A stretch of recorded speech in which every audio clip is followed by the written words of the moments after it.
I, I think the United States is one of the best countries on the planet, and the more I travel, the more I appreciate it. It's a very clean place. I mean, the electricity went off this morning. I was kind of worried. I got a disappointment. I want to talk to you students, and the electricity went off. It's the coffee shop where we drink there is no electricity, so it's off. And these are problems that I have to deal with every day, and you're really grateful for the United States once you're finished. Once you realize how nice it is, and you don't have to worry about being robbed, and life is simple. It's good.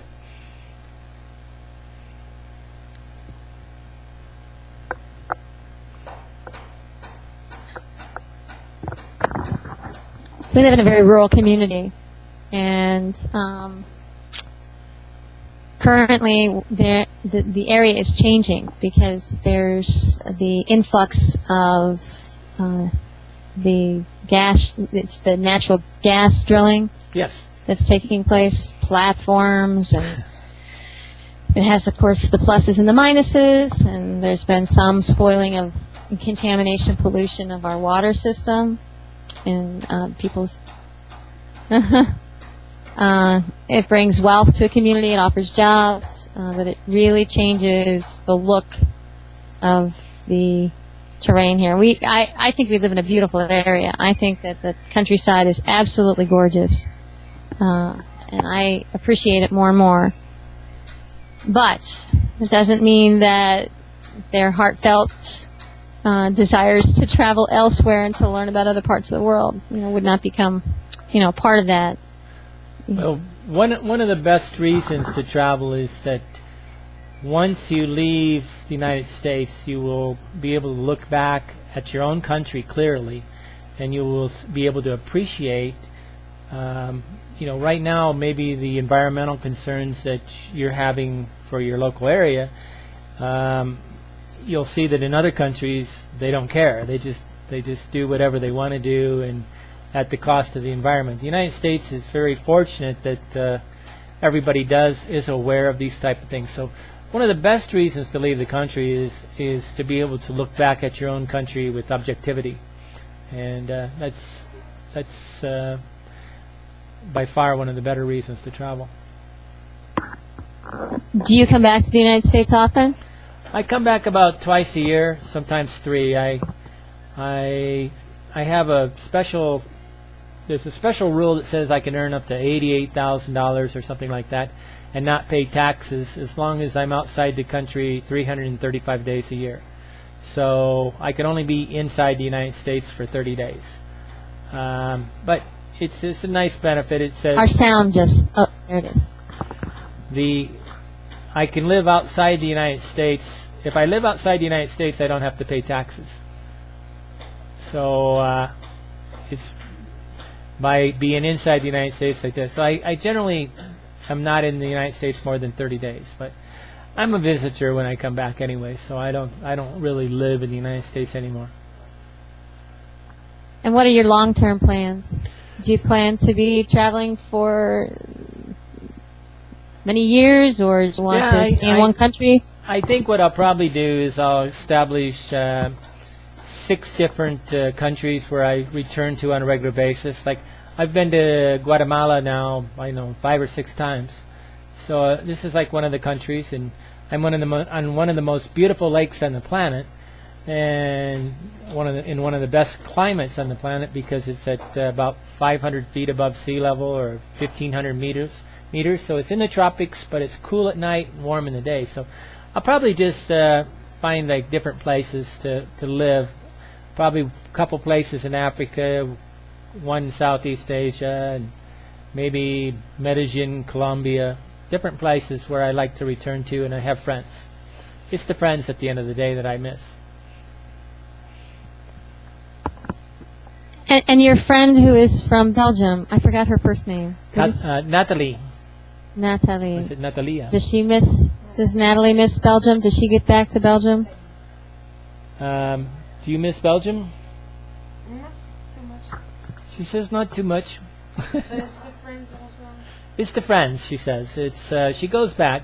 She I think most expats do go back about once a year. There's very few expats that don't ever return, because if nothing else, we have to reestablish relationships with our families, and a lot of it's about taxes or banking and things like that, because we normally bank inside the country, our home country.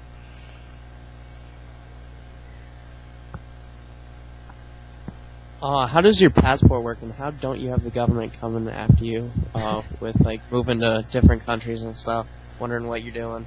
Well, there's my passport. The passport is, I don't know.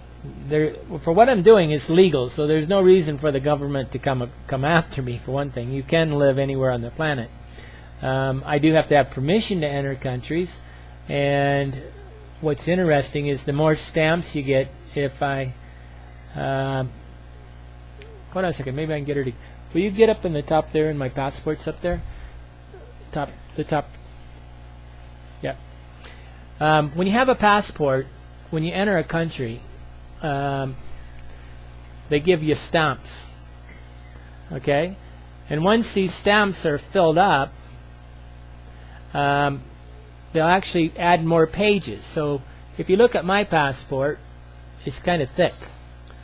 So generally, that's the only problem with traveling, is that the thing gets fat. Then you have to go to you have to go to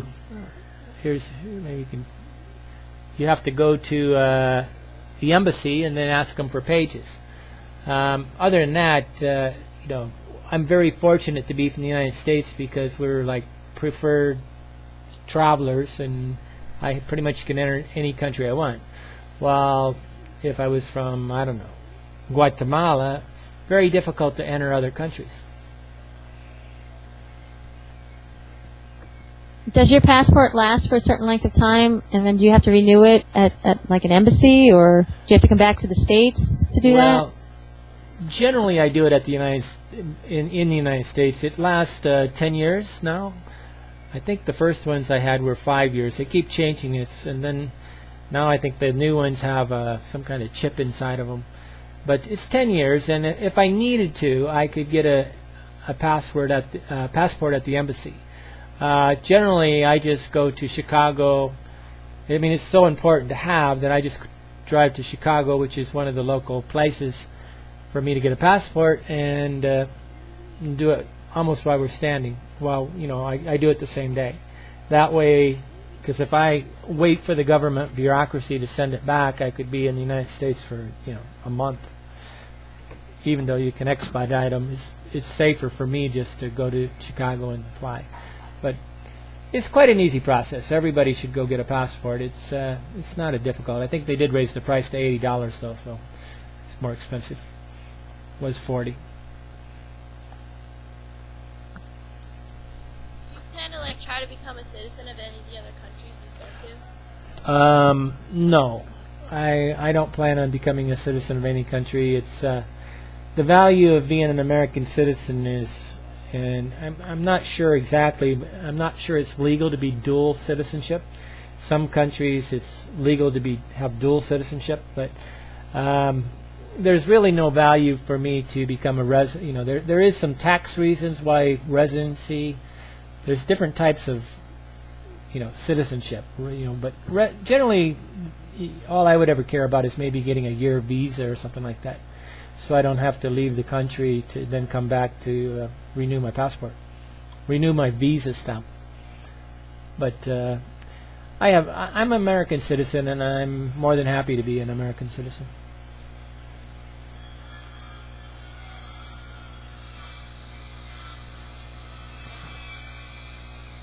Hello.